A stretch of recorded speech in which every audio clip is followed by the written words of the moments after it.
In organizations, there's something called purpose drift, where people gradually leave their intended values, behaviors. How you approach ethics tells the world around you something about you as a person. I've worked with people who are so pressured that they think that delivery is everything. It's taken us 3 series to come up with this. Yeah. Welcome to the Being Human podcast with Amelia and Jez Francis. Brought to you by Just Add Water.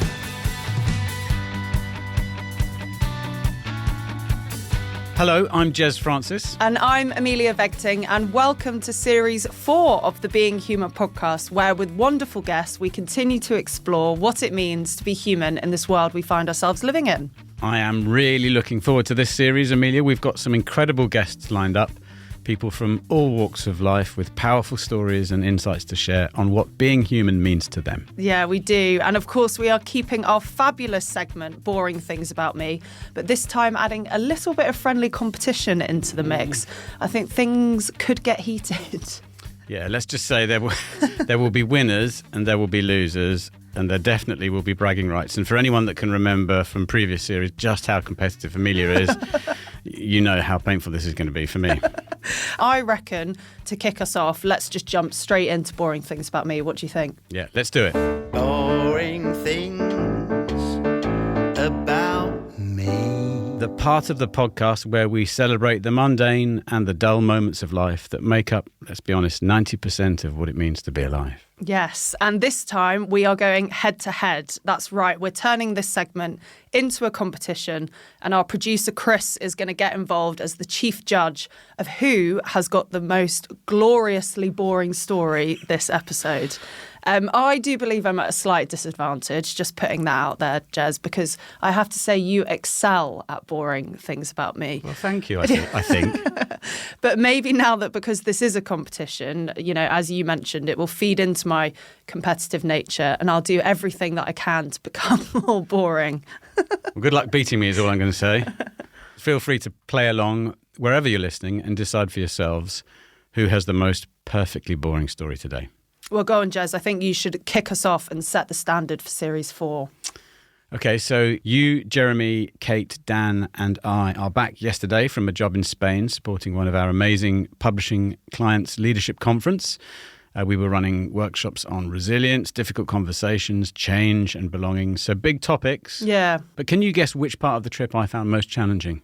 Anything to do with the airport? Now, I managed all that this time around. This time it was figuring out how to turn all the lights off in my hotel room. Oh, yes. So I spent at least 10 minutes trying every single combination of switches possible. You know, I thought I'd got it, and then a table lamp in the corner would suddenly come on, and in the end, I did manage to find it. It was located kind of almost behind a mirror. Ah. So there we are. Sleep, come free me. But no. Oh, it continues. Yeah. Now I realise that the air conditioning control panel was behaving like a small sun. You really need it pitch black. Yeah, Okay. I do. And this is where it gets really boring. I tried hanging various bits of clothing over the panel. You know, it wasn't. To cover it was up. too flush against the wall, so I couldn't get any purchase. You know, a sock, a boxer short. Nothing could work. And then eureka, it came to me. What does every leadership coach come facilitator travel with always? Post-it notes. Post-it notes. Nice. You've got it. So some measuring, some folding, some tearing and some sticking, and then darkness. Did you sleep well? No, because the alarm went off then and it was time to wake up. So anyway, that was my boring thing about me. Your turn. What about you?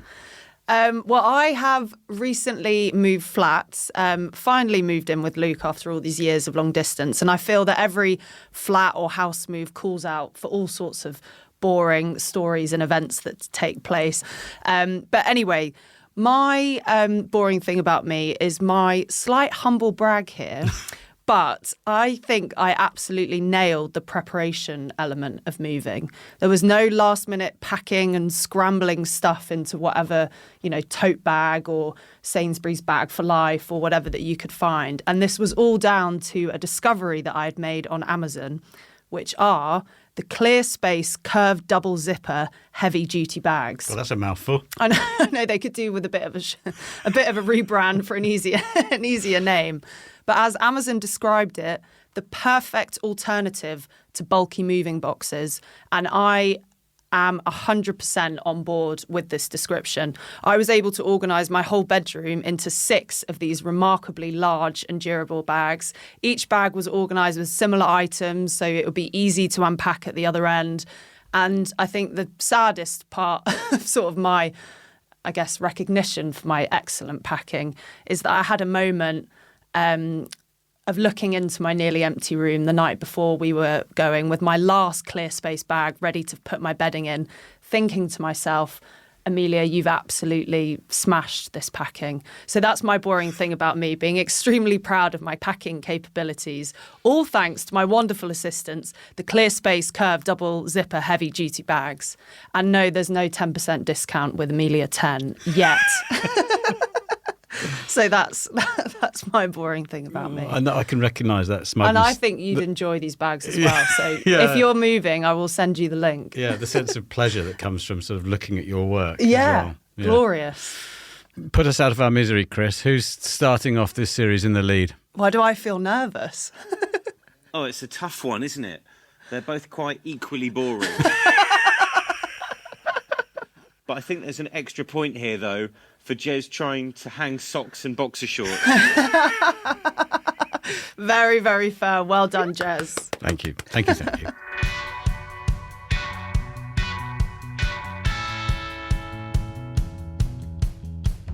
So, Jez, I've got a question for you to get into today's conversation.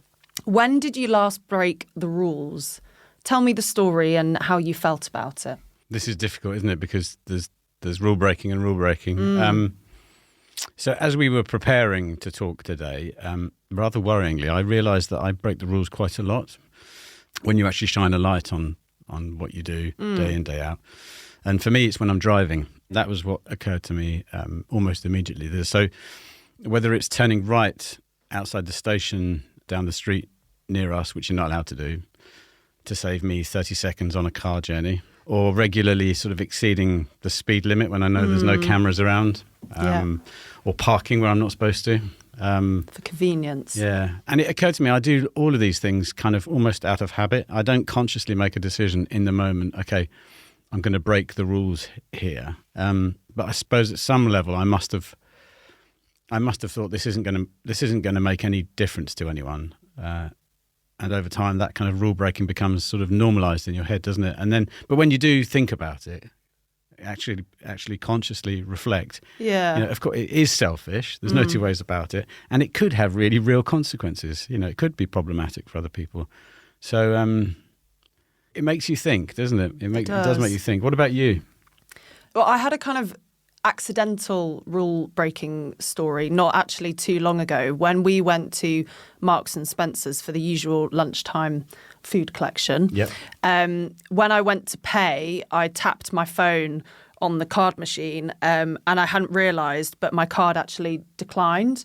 But when you're in those moments, you just sort of tap, pick up your stuff and go. I didn't really think to check whether it had gone through or not. And I picked up my stuff and walked straight out. And it was only as we were walking back and I got a text message on my phone that I had seen the notification come up on Monzo of M&S. It has a little emoji of 2 hands coming across in a cross saying declined. So obviously, that was an accident, but it did make my sort of stomach feel, I had that sort of drop in my stomach and I did feel guilty for that. Having said that, I didn't choose to turn around and say to the M&S guys, hi, I'm really sorry, I've just walked out of the shop with all of this stuff. It accidentally declined. And so now I'd like to come back and pay for it. I just continued walking all the way back to the office. Now, just to confirm, I have not turned into a kleptomaniac since then. You will be pleased to know.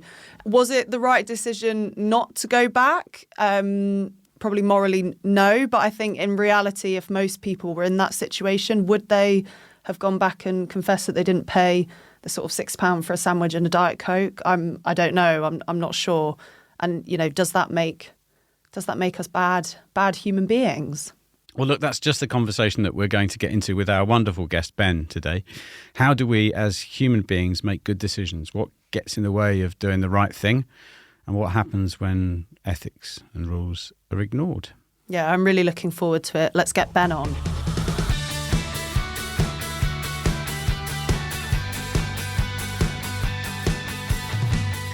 Ben Wilberforce-Ritchie helps leadership teams make better decisions when it matters most. With a background in philosophy and the corporate world, he has worked in complex, high-risk environments where ethical failure is not theoretical, but operational, reputational and strategic. He previously served as an ethics manager at a global defence organisation, and now he supports organisations to strengthen ethical decision-making under pressure, to move beyond checkbox compliance, and to equip leaders to navigate grey area decisions with confidence. Ben's approach combines philosophical rigour with corporate realism. He believes ethics is not about moralising, but about improving judgment, strengthening resilience, and protecting long-term value. He also lectures at Columbia University, the University of Oxford, and Henley Business School, and works across areas including DE&I, cultural change, and critical thinking. We're really lucky to have Ben in person with us in the studio. So, Ben, welcome to the Being Human podcast. Thank you, Jez, and thank you, Amelia. Lovely to be here. To help our listeners get to know who you are as a person, we've just got a couple of introduction questions to get us going, if that's all right with you. Perfect. So what's something about you that people who only know you professionally would find surprising? So one thing that I really enjoy in the corporate world is when you turn up, for example, in a business meeting wearing a suit and you give off this incredibly what we might call professional persona. We can get into what professional really means at a different time. But you give off this sense that everything about you is business oriented. You wake up with your notebook, you're ready for the day, you've got everything sorted. When I get home at the end of the day, the way I switch off is with video games. Nice. So off comes the suit, if I'm even wearing one, and it's about losing myself in this other world, this role-playing endeavour where you can be anyone you want to be, any character you want to be. And that actually switches off my brain at the end of a working day. What's your favourite game? Please let it be Grand Theft Auto, the ethics guy. I get it all out in that game and then I'm okay again. And you're ready for the next day. Exactly. Oh, my goodness. That was actually my first game that my mum ever bought me at the age of 11 was Grand Theft Auto. And I think she didn't realise what she was getting herself into when I was sitting there shooting. But the game I still play is Age of Empires, if you remember that from years ago. It is probably 25 years old now. Oh, wow. But the old games never actually get old. What do you love about that game? The teamwork element. So Right. I've got a group of friends and we'll get online at the end of the day and we'll spend a couple of hours chatting whilst you're building these worlds, inevitably getting attacked, attacking other people, getting some of that aggression out at the end of the day. But you realise you've chatted to your mates for 2 or 3 hours and you've it's had really this medium social. to do it. It's really social. Yeah. Ben, let me ask you, what's a small everyday moment that reliably brings you joy? This is a moment I love every morning and it's my porridge.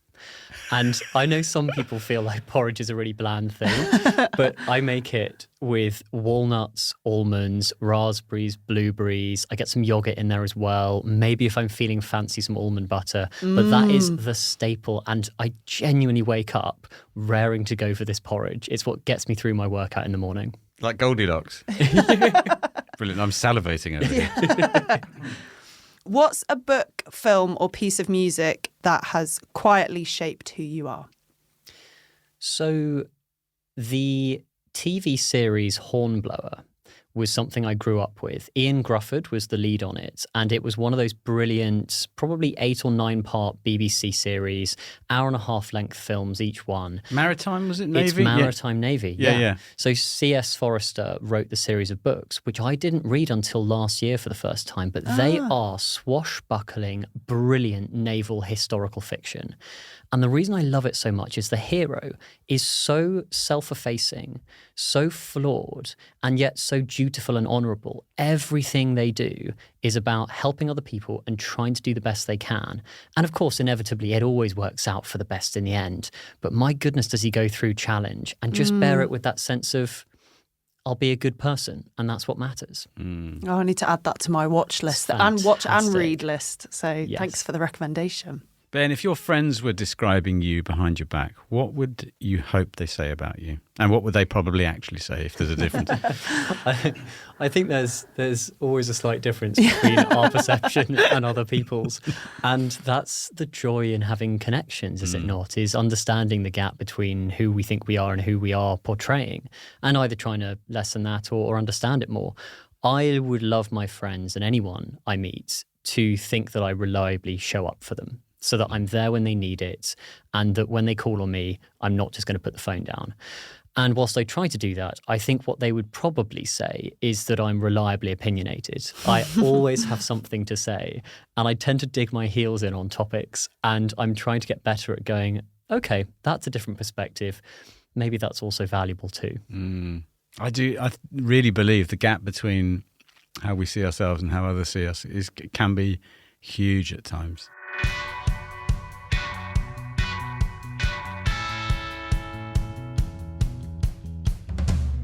What originally drew you to thinking about how humans make good decisions? So it's interesting looking back, because at the moment you don't really know that it's a peak moment or a critical moment. But one thing that's been really driving me through my life is my grandfather and his approach to his career. So he was a Royal Marine, and he spent a lot of his time, he fought in World War II, but a lot of his time after that training soldiers down at Lympstone, which is the commando training camp. And I knew him up until the age of 12 when he passed away. From a child's perspective, he was always gentle, and he was always listening, and he was always there. And the perception I got from people that knew him was that he did make good decisions. And coming back to the Hornblower, the C.S. Forrester influence, he made honourable decisions. He made dutiful decisions. He made decisions that almost sat outside of his own self-interest. And that was something that really drove me as a kid. And so I did a lot of military training when I was younger. I was aiming to go into the military, mainly because the way people spoke about him and his decisions made me think he'd made good ones, or at least made ones that people appreciated. So not a direct experience of them myself, but an experience of the mark he left on the people around him.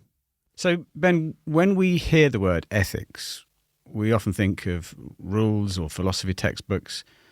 I'm sure I'm not the only person who maybe struggles to really define in my own mind, what do we mean by ethics? So in very simple human terms, what is ethics? This is so important to try to, I think, encourage people to think about, because philosophy in general is seen as a bit of an armchair discipline.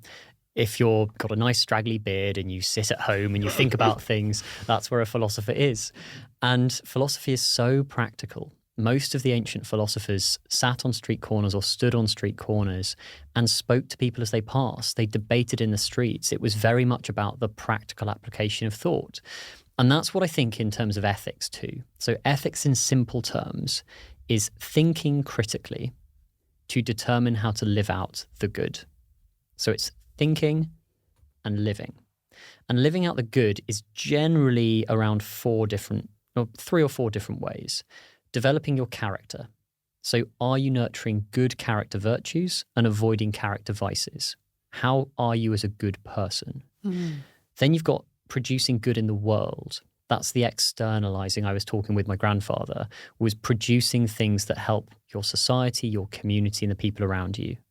And thinking about the consequences of your actions. That's really important.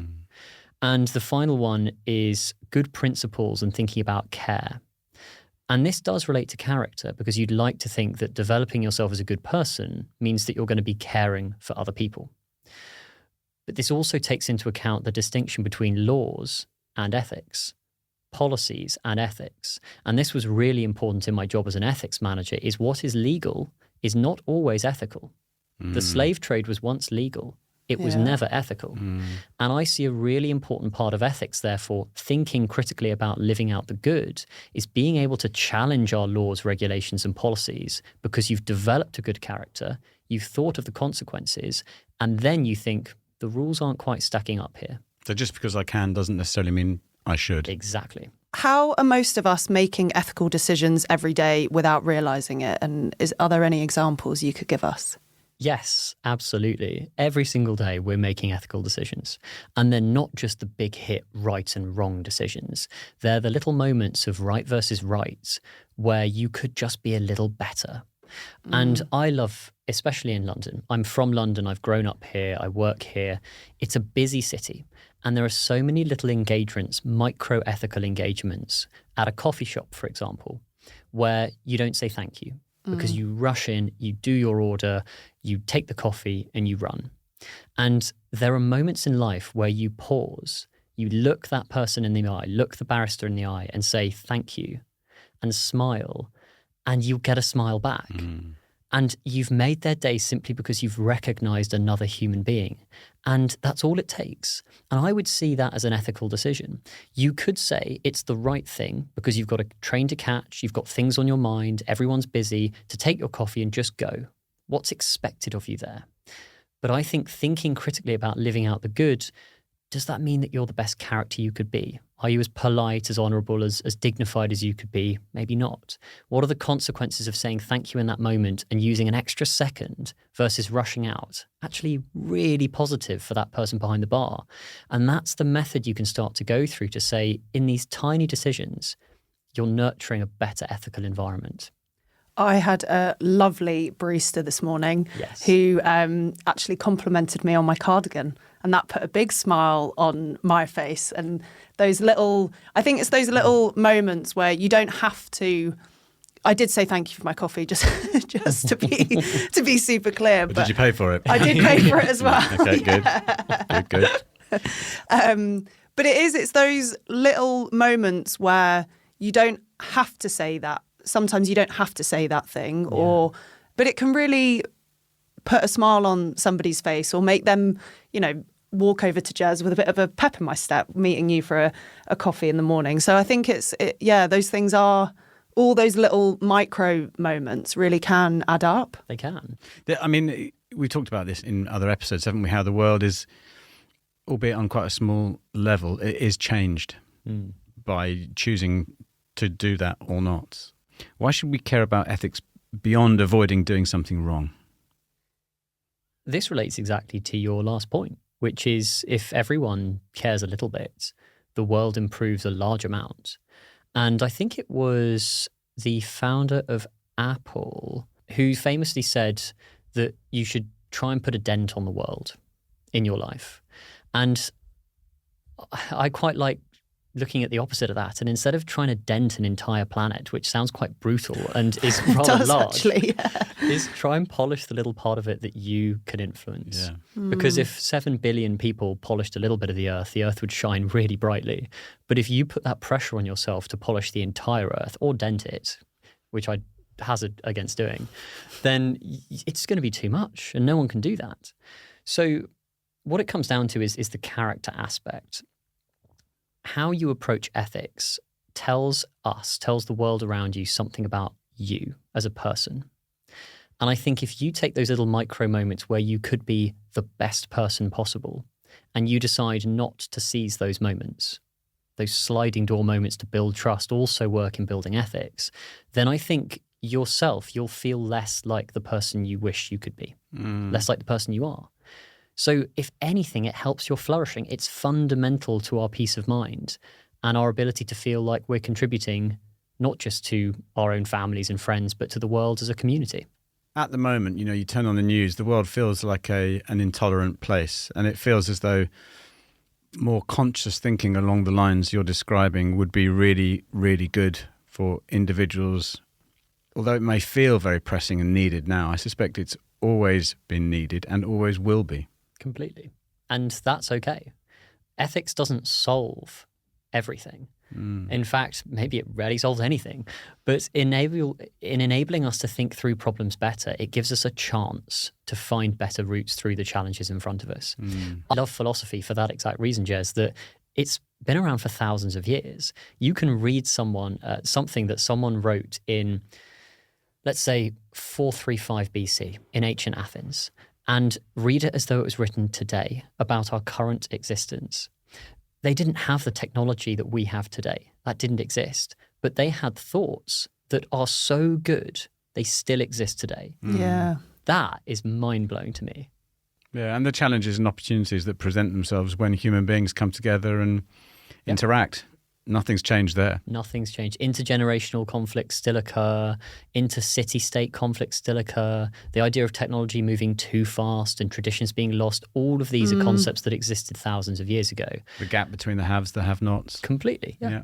And you see it with historians. I love listening to historical podcasts now where they're getting a really good rep at saying, we've identified trends in the past. As historians, we're just presenting the facts. And we're saying that a fact occurred and it led to this fact. This fact is now occurring today. All we might be suggesting is that the other fact might also occur again. Yeah. And I love that reflection.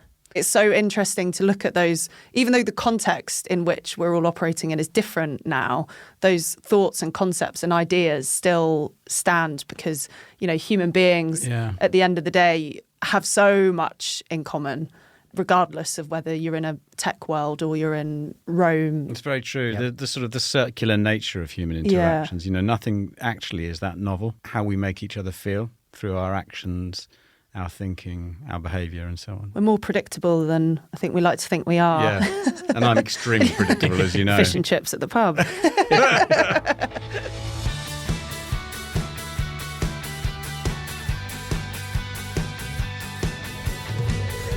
Ben, what are the common pressures, psychological or organisational, that push good people into making bad decisions? I'm an optimist.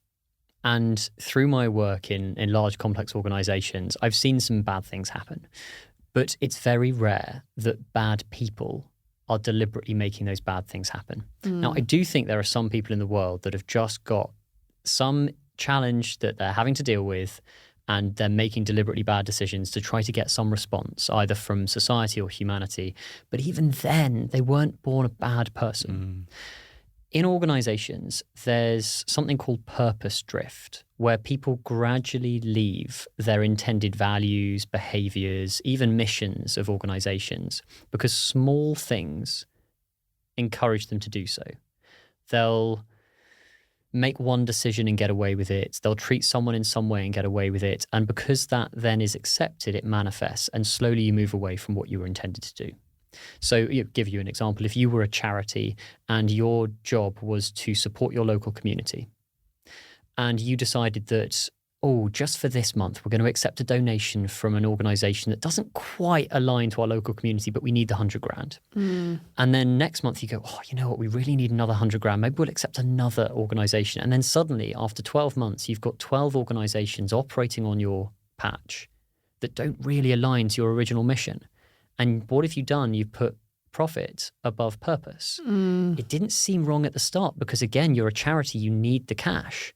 That's an ethical dilemma. It seemed right. But when you were looking at the long-term consequences, you suddenly see all these small decisions exemplifying some purpose drift on a grand scale. So there are performance pressures, there's time compression, there's delivery goals, there's incentives.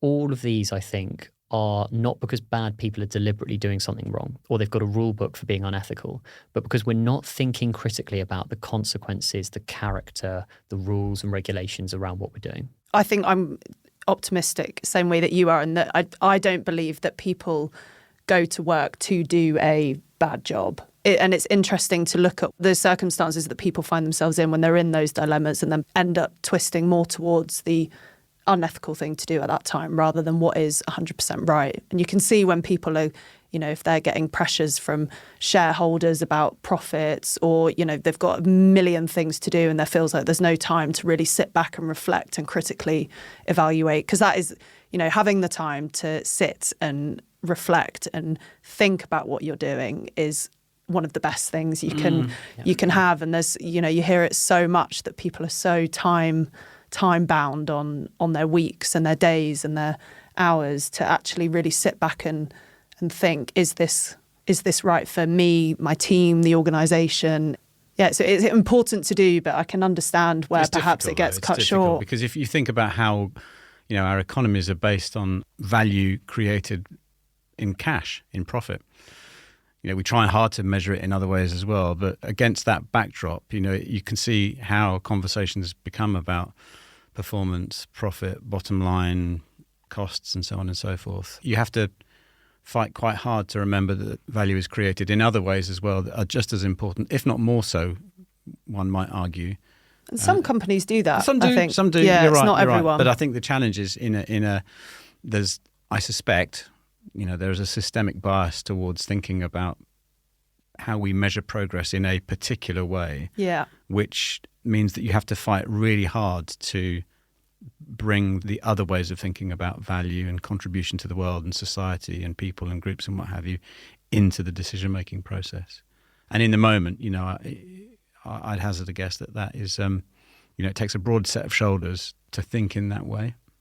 It's a huge responsibility, especially as a business leader, to have to answer to why you're making a decision that isn't immediately financially valuable. And I understand and appreciate that. I've worked with people who are so pressured that they think that delivery is everything without realizing, and again, it's not their fault, it's a systemic issue too, that pausing to think is incredibly important. And if we don't think, how are we going to do things better? Ben, have you seen examples where someone knew the right thing to do but still couldn't? What gets in the way? So the thinking and doing is a direct quote. So I once worked in an organization and I was new to my role, and I went to speak to a director and I said, I'd like to speak to your team and I'd like to run some ethics sessions and I'd like to get your people thinking. And the director had been in the organization a hell of a long time and were very experienced. And he said, Ben, you're a thinker. I'm a doer. I want my people to do. I don't want them to think. So what use have I got for ethics? Wow. Yeah.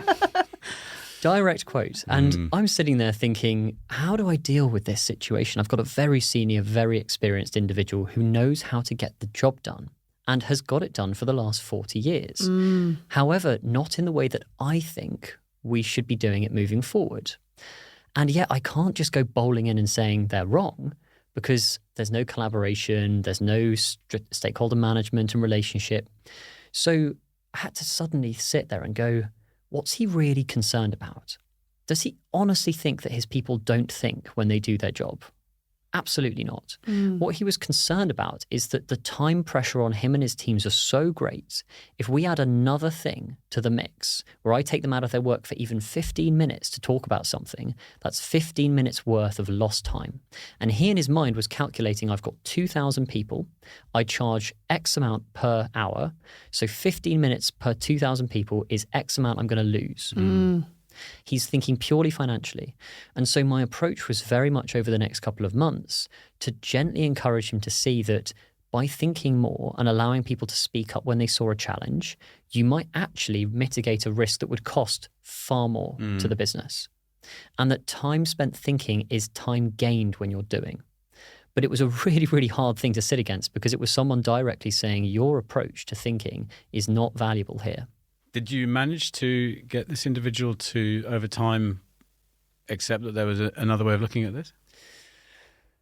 I think so. Not because he directly said it, which would have been lovely, but because he allowed me to speak to more and more of his team members. Okay. And I think that was the free rein he was giving me to say, start with a small group. Okay, we haven't caused a catastrophic failure here. Now do a larger group. Still no catastrophic failure. People are speaking up more. And by gently showing that there's a positive benefit here, he allowed me into more of his teams. That's reassuring, isn't it? That I think actually so. People can be convinced that there is a place, that you are not necessarily at odds when you come at the notion of thinking versus doing from two different kind of perspectives. In some ways, there's more that you agree on than disagree on in that context. Absolutely. There's always a middle ground, isn't there? Even if it's behind a hazy fog. Ben, when have you faced a genuine ethical dilemma where the right decision came about with a real cost? And what did that experience teach you about yourself? So when I worked in defence, I was an audit manager. And as an audit manager, you're sent all over the company to assess your business risk, business continuity. And I was told one day by my manager, and I use told very deliberately here as a word, you are off to Saudi Arabia. And he presented it as a great opportunity. Now, traveling the world for your job is a fantastic opportunity. The experience of different cultures, the ability to work with different people, it's fantastic. But I'm a gay man, and I'm an openly gay man. And Saudi Arabia still has the death penalty for homosexuality. Now, the pure legalistic term is for committing a homosexual act. So it's not for being gay, but I challenge anyone to exist in a country where the committing of an act is allowing you to still live as the person you are. It's in effect illegal to be gay in Saudi Arabia. And for them to put the death penalty on that still is very personally striking. So my first thought was, I'm being sent to a country where I am illegal, where I cannot exist, and where I could be put to death for who I am. That is not the thought that most people ever experience in their life. Unfortunately, there are countries in the world where it is unsafe to be a certain ethnicity, a certain sexuality, even a certain gender. And if you ever go to one of these countries, it's incredibly undermining and unsafe, feeling that you have no protection and that you're not worth anything, in effect. That's what these laws are saying. So I was presented with this as a great opportunity for my career, and internally I was going, I don't want to go. Yeah. So I spoke to the business and asked what protections were in place, and there weren't any at the time. It was not really a question that had been raised properly and publicly. Either people had hidden their sexuality and gone, or they'd given other reasons not to go. And in raising this challenge, I hoped the business would support LGBT people when they went abroad. Even if it's not changing laws and policies, at least being able to say, we appreciate this. If you choose not to go, it's not going to affect your career prospects. And if you do choose to go, we'll make sure you feel as safe as possible. My ethical dilemma there was duty to my job and duty to my business. I needed to go to Saudi Arabia. I needed to conduct an audit, and I felt a duty to do that. The consequences of not doing it were that we don't have the visibility of risk in that area that we do, etc. But my personal dilemma was, I don't really want to go. I don't feel safe. And I don't really want to go and work and support a country which has such abhorrent laws. And the decision I came to was to go, not because of duty to company, actually, but because of duty to being non-judgmental.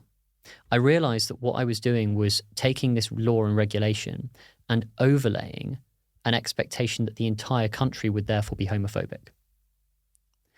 And I felt safe enough, at least with the protection the business was offering, flights, I'm in a compound, I'm at work, to feel that I could at least engage with local Saudi Arabians in Saudi Arabia as a gay man and just see what their perspective was.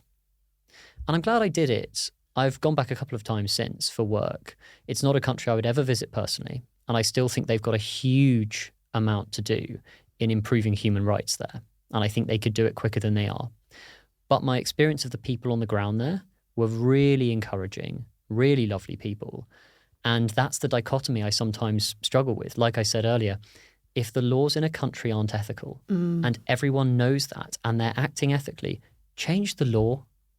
Don't get hooked on tradition because the ramifications for people of laws that stop them being who they are, same with company policies, are far too risky to let lie. It's powerful stuff, isn't it? Yeah, that's a really powerful story. And this is a red flag to me in business.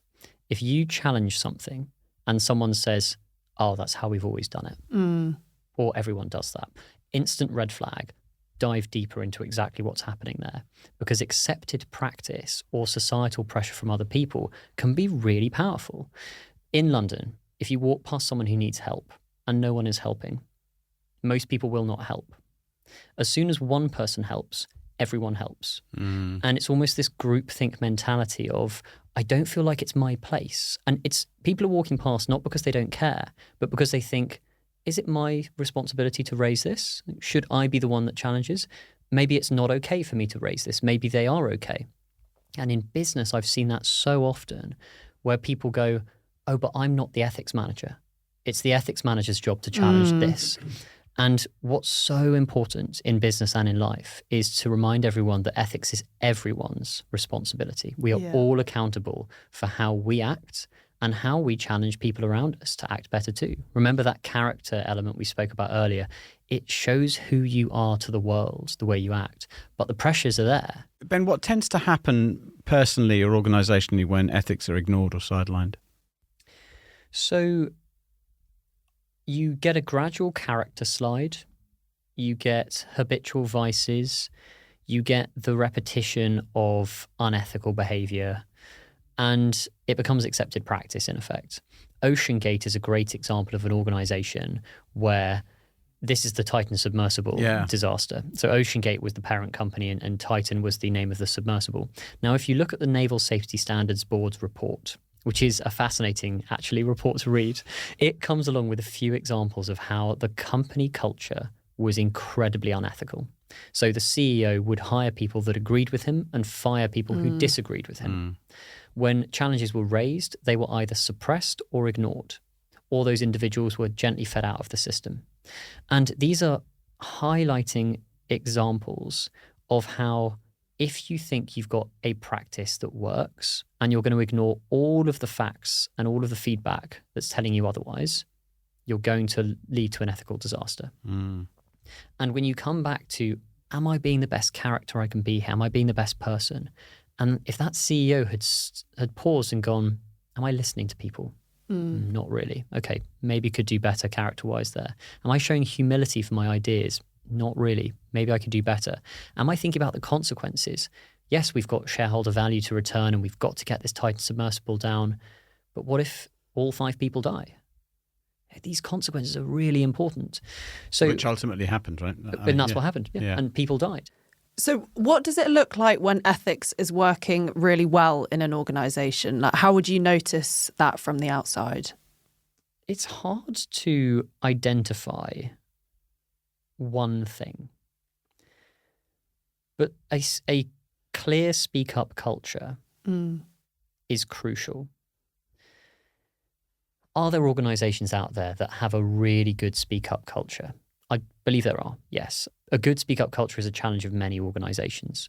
I think what you'd get is if you looked at this organisation and you walked around the corridors and you spoke to some of the people, is they wouldn't be afraid to challenge one another and challenge themselves. And this can't be performative too. So if in giving you that answer, Amelia, organisations are there going, all right, we've got to make it look like everyone's challenging each other. That's not ethics. Like it is with any other aspect, you can't say you do DE&I, but then don't have a good parental leave policy for same-sex parents as non-same-sex parents. You can't virtue signal this stuff. And that's the thing with ethics, is it will always expose itself in the end. They will always come out in the wash. The best thing to mitigate against a future scandal is focus on ethics now and try to unpack what might be going wrong before it happens. And also, I suppose, focusing on ethics and then continuing that conversation all the time, because ethics to me doesn't feel like something that you just do. Like it's on your on your to-do list of ethical thinking, done. Yeah. And then, and then you move on with your day. Or like you say, you go in and do workshops with groups of people from employees, managers, leaders, and then that's it. They're all the best character, think about consequences all the time. And, it's an ongoing cultural piece of work that really needs time and consideration always, rather than just at specific moments. So it's really important to do it early and have those conversations early, but it's doing it early all the time. We've spoken about this for 2,000, 3,000 years, and we will need to speak about it for another 3,000 years. It doesn't go away. It doesn't go away. It's a habitual character development. And this is what Aristotle said, is you can't just do ethics and complete it. Oh, I'm now 40, I've done my ethics, and now I'm ethical for the rest of my life. You would say, no, it is a consistent habitual practice, because you can fall back as well as you can get better. And I take that as a really positive view. Yeah. Because if you find yourself in a state where perhaps you haven't got the confidence to challenge, or you are part of an organisation which has potentially some challenges, good, you're thinking about it. Yeah. Now your next step is, what are you going to do about it? It's if you're not thinking about it, that's the problem. There's always room to improve. I think the other nice thing about that is that when we get it wrong, which we all do, that doesn't make you an unethical person. Exactly. It just means that in this particular situation, you could have made a different decision. So every day is an opportunity to wipe the slate clean and think again about who you want to be and how you want to show up to people around you.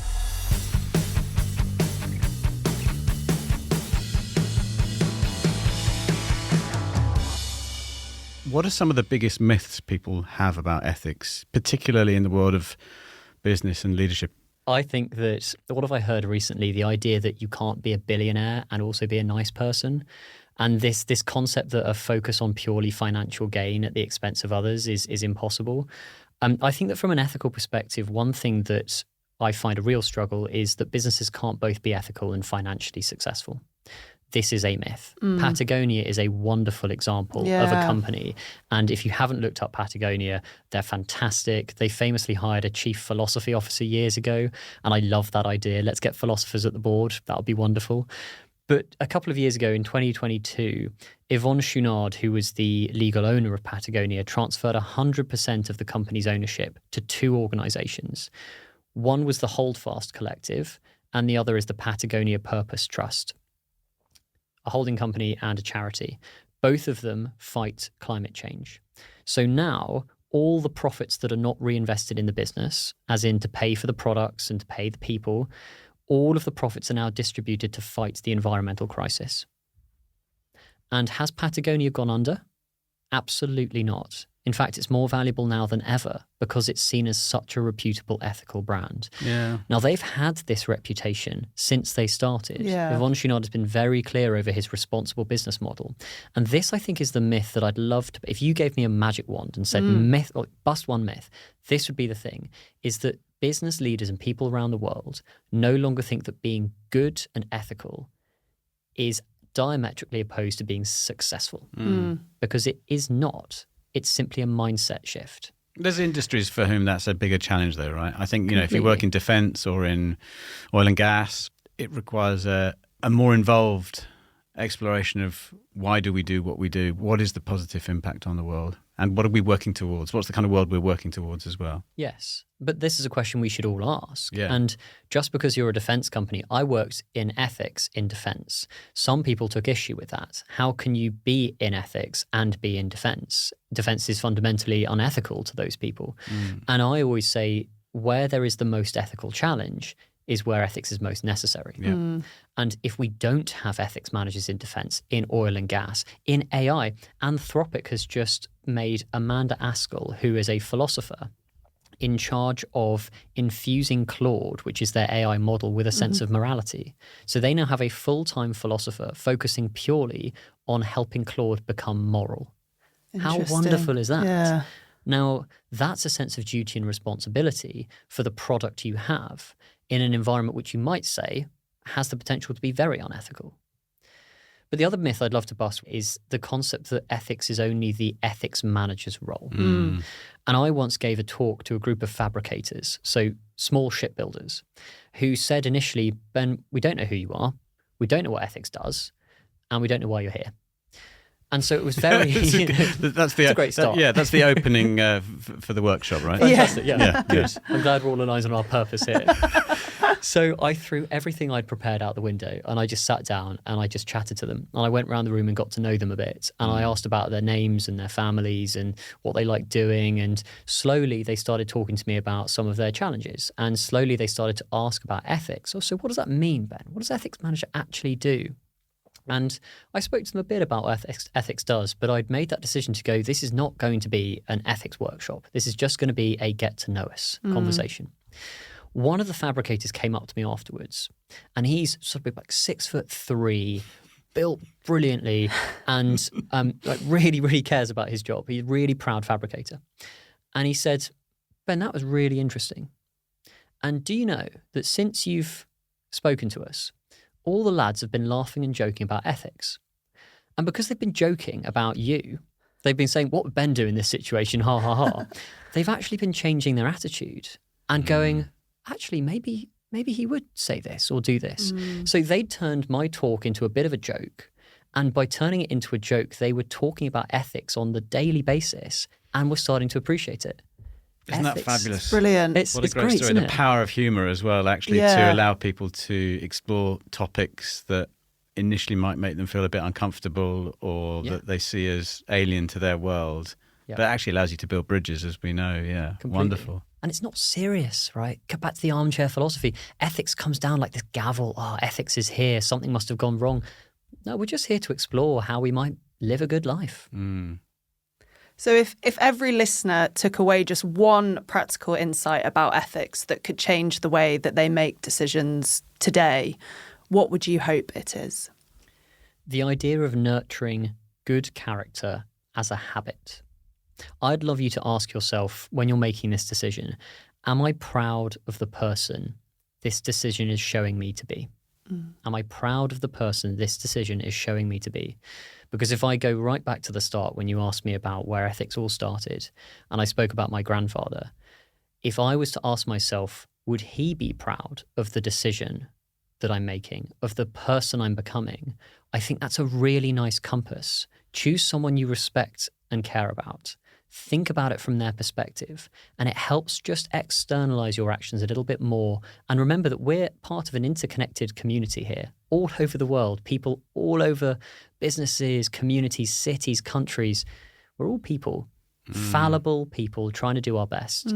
But if we just think about that character we're nurturing, that will help. Brilliant. Ben, a final question for you. And given that this is the Being Human podcast, we're going to ask all our guests this question, this series. It's taken us 3 series to come up with the idea. this. Yeah. What does being human mean to you? Ooh.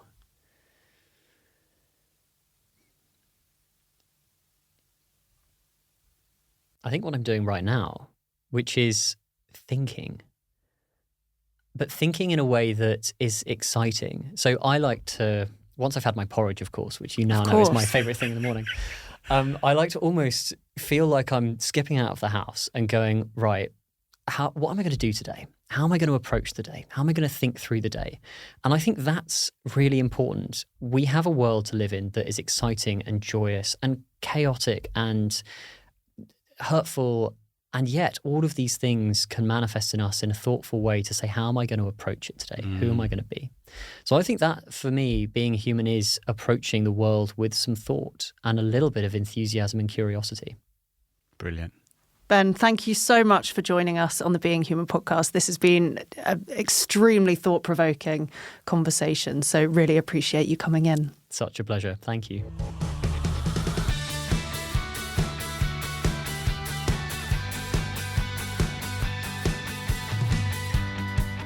I mean, where to even begin? That conversation was full of so many takeaways. I really love the concept of all of us as human beings trying to do our bit to polish the world, to make it a better place. And if we all focused on polishing just a little bit of it, then how brightly the world would shine, especially, compared to making your dent in the world.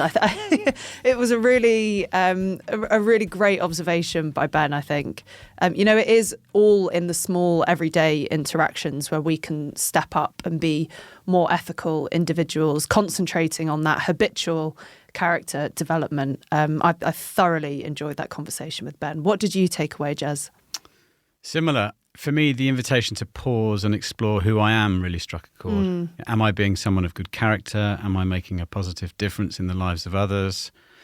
Am I thinking about the day ahead? These are all really powerful questions. And it was also comforting to be, for me anyway, to be reminded that being ethical isn't like passing your driving test. It's not a one-off pass or fail. In essence, you're taking the test every time you get in the car. Yeah.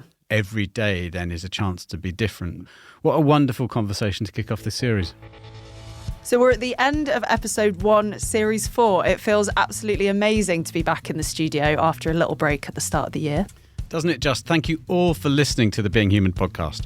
Please do hit the follow button, share the podcast with your friends and colleagues, and leave us a review on whatever platform you're using. And if you've got suggestions on topics you'd like us to explore, or you'd like to talk to us and our colleagues around the world about the work we do as Just Add Water, we would love to hear from you. Please do get in touch, and as always, stick around for the bloopers. You've been listening to the Being Human podcast.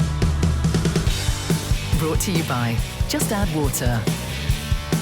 Nurturing individual brilliance, forging collective strength.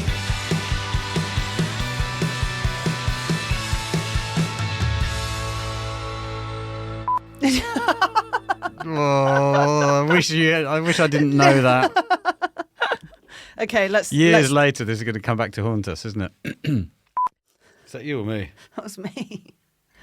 Tummy quiet. I'm trying to protect you here, Vegas. Oh, I thought you were trying to out me. So No, I just went straight. The best form of defence is attack. So apologies. Yeah. Apologies. Yeah. Thanks for listening. No. That was better. Was it? Okay. Thanks for listening. Thank you for listening. Thanks for listening. Let's call it there. Yeah, okay.